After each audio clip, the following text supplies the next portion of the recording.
tudo bem com vocês? Aqui quem fala é Carolina Origi e hoje eu trago a segunda parte do vídeo, a história da animação. Quem perdeu a primeira parte, então entra lá no canal e assiste o vídeo anterior para entender o que aconteceu até aqui. No vídeo anterior, então, a gente percebeu formatos de construção de animação e a gente nota assim que elas são um pouquinho rústicas comparadas ao que vai vir mais tarde, mas ainda assim não deixam de ser belas e muito bem feitas. Nós paramos por volta de 1955 a 60, e é daqui que vamos partir hoje. As animações dos estilos mencionados anteriormente estavam em pleno vapor.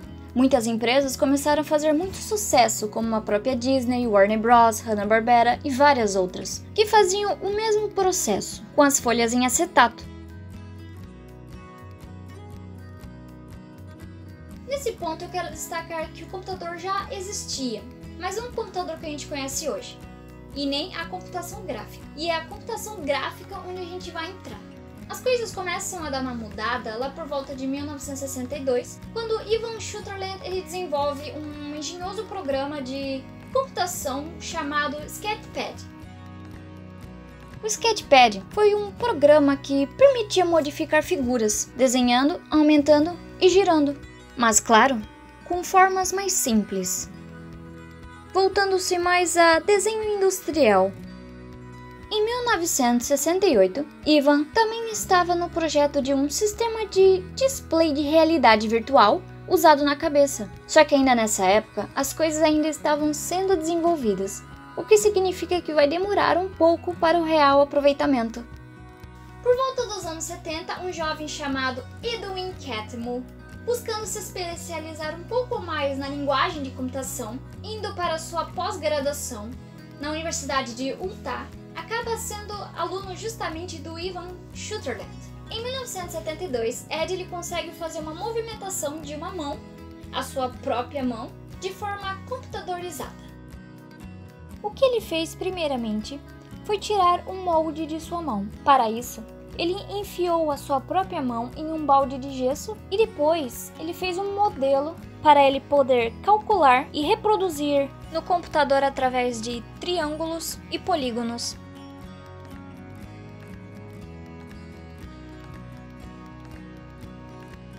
E essa mão, por incrível que pareça, ele está no filme Ano 2003, Operação Terra, de 1976. Que foi a primeira a usar animação em 3D com atores reais. Obviamente que a participação é bem curta, mas ela tem um importante marco aqui. Após isso, então, ele acaba indo para New York Tech, um lugar no qual ele acabou liderando a área de computação gráfica, desenvolvendo então programas de animação digital, chegando a desenvolver então um software chamado Twin. E logo depois disso, então, ele foi contratado pela Lucasfilms, trabalhando com o diretor George Lucas. Enquanto isso, nos anos 80, algo parecia estar decaindo no âmbito da animação, principalmente nas bilheterias do cinema e na própria Disney. E nesse estúdio, a morte de Walt Disney, em 66, ele vai impactar e acarretar anos depois essa queda, justamente pela sua vistoria e aprovação dos projetos, já que agora não poderia mais ser feita e faria falta, por um momento, sua mente visionária. Nesse momento, o que se começou a fazer era o reaproveitamento de cenas, desenhadas agora apenas por cima, para economizar e, por consequência maior, muitos animadores foram mandados embora. E não é por acaso que eu comento isso, pois em algum lugar esses animadores deveriam ir. Alguns optaram em trabalhar em grandes estúdios, outros abrir o seu próprio estúdio e, de qualquer forma, trazendo novas ideias. Ainda nessa época, então, em 1982, sai Tron, da própria Disney, um filme em que mistura live action e animação computadorizada. Esse filme foi um dos primeiros a usar efeitos gerados por computador de uma forma mais ampla e exploratória. Um dos jovens animadores da Disney, ele viu potencial naquilo e começou então um projeto de animação que misturava o 3D com o 2D. Então ele faria o cenário atrás totalmente 3D e os personagens, a movimentação seria feita através do 2D clássico, à mão. Obviamente que muitos animadores eles não gostavam dessa ideia, então esse projeto basicamente foi com poucas pessoas, e por incrível que pareça, esse filme desse projeto sairia ao mesmo preço que os demais filmes já haviam custado, então não seria fora dos padrões para ser feito. E quando ele foi mostrar esse projeto para os grandes da Disney, onde iriam dizer que seria aprovado ou reprovado, o que ele escutou foi que se esse porte de filme trazendo a animação 3D, ela deveria ser mais barata e mais rápida de ser feita. Então é por isso que eles acabaram reprovando essa animação. E por fim, acabando demitindo esse jovem também. E essa pessoa era John Lasseter. Em 1983, então, em uma conferência, o Ed e o John eles estavam conversando e o John acabou contando que ele havia sido demitido da Disney e que esse projeto de 3D e o 2D juntos havia ido por ralo abaixo. Então foi nesse momento que o Ed ele acabou percebendo que a equipe dele tinha muitos PhDs, haviam muitas pessoas estudadas em computação gráfica, porém não havia animadores. Então o John ele acabou sendo contratado pela Lucasfilmes também. Então nesse meio tempo então, eles acabam trabalhando com efeitos especiais em filmes, em live actions, e um dos filmes que realmente vão criar um certo impacto foi no filme Enigma da Pirâmide, que é uma história baseada nos livros de Sir Arthur Conan Doyle, né, de Sherlock Holmes, como se fosse a juventude dele. O Enigma da Pirâmide.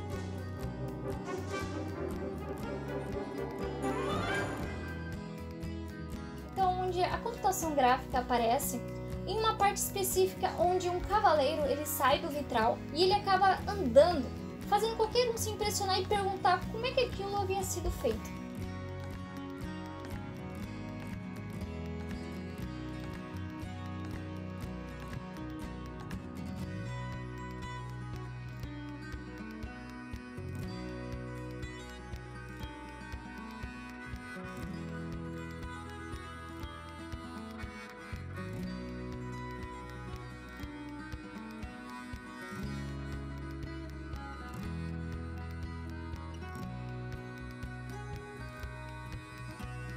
Com essa inovação toda, então, a equipe do Ed ele acaba desenvolvendo a Pixar Image Computer.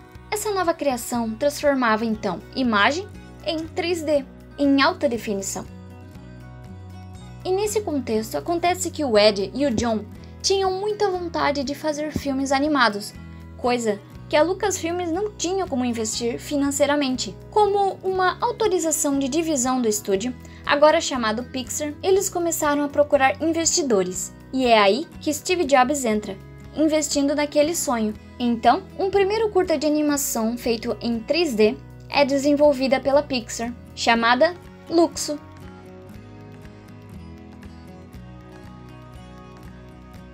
Na verdade, o primeiro curta de animação desenvolvido foi André and Wally B. Mas Luxo foi a primeira com agora o nome atual do estúdio a premiá-los. Alguns anos depois, o primeiro longa-metragem é produzido, Toy Story, de 1995, da Pixar em parceria com a Disney.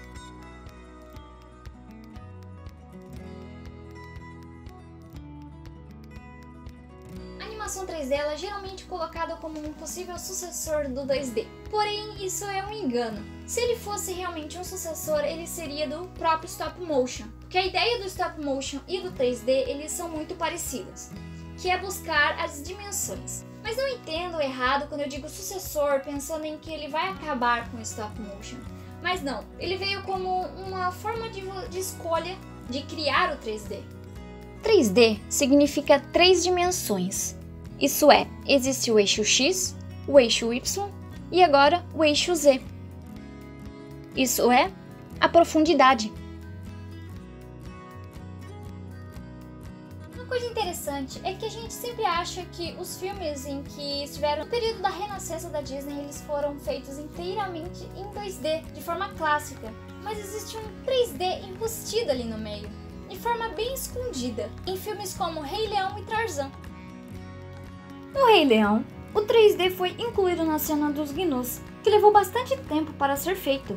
aproximadamente 2 anos para ser concluída. E isso é devido à ideia de não transparecer ser feito em 3D, e sim de aparência de animação clássica.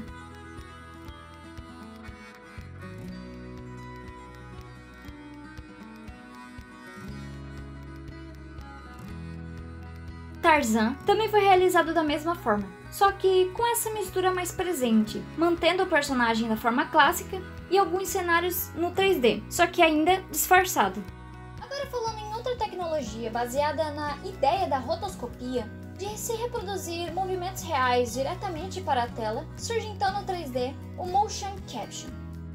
Com a ideia bem parecida com a rotoscopia, no qual é trazer a movimentação muito mais realista para a tela através de desenhos em cima de uma imagem real, o Motion Caption, mais conhecido como mocap, ou seja, captura de movimento, permite transmitir uma atuação ao vivo em uma atuação digital, mas isso explicando de uma forma bem resumida, porque é um pouco mais complexo que isso. O mocap surgiu mesmo em projetos cinematográficos nos anos 90 e, digamos, que explodiu realmente após os anos de 2000, principalmente com o personagem Gollum, e é a partir daí que uma gama de projetos apareceu, se utilizando dessa tecnologia.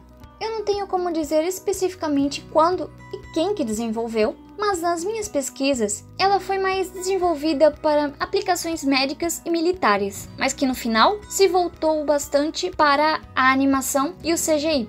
E ela sempre está em evolução através de softwares que rastreiam um movimento de um ator. Hoje, o mocap é muito mais utilizado em filmes e jogos. Muitos acabam não considerando o mocap como uma animação genuína, por ter um ator por detrás daquilo, diretamente, mas não deixa de ter o pezinho na animação.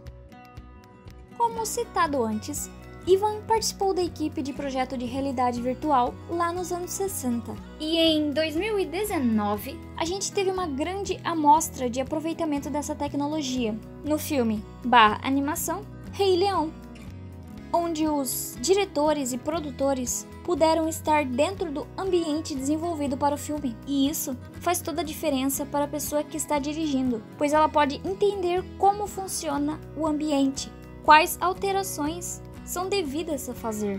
Com isso, a imersão fica muito grande. Você consegue enxergar de forma mais consistente aquilo que você está fazendo. E outra questão é que também não só a pessoa poderia estar visualizando através da realidade virtual todo o ambiente, quanto ela poderia operar câmeras de acordo com a movimentação. Projeto bem genioso. Muitas animações foram surgindo à base de experimentações. As técnicas estão se misturando e realizando novas criações.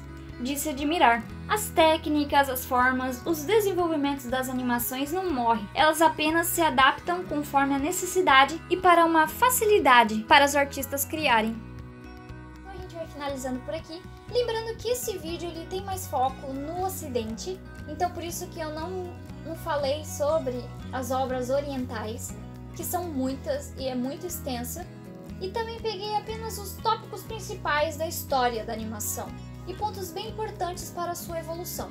Então pode ter ficado algumas coisinhas de fora. Então se você acha que pode agregar um pouquinho a mais, deixa lá nos comentários. Ah, e eu ainda quero trazer a história da animação do Brasil, porque sim, nós temos história, e vai ser legal valorizar isso um pouco. Agradeço demais por você ter visto esse vídeo. Se inscreva, se puder curta e compartilhe. E vejo vocês na próxima. Até mais!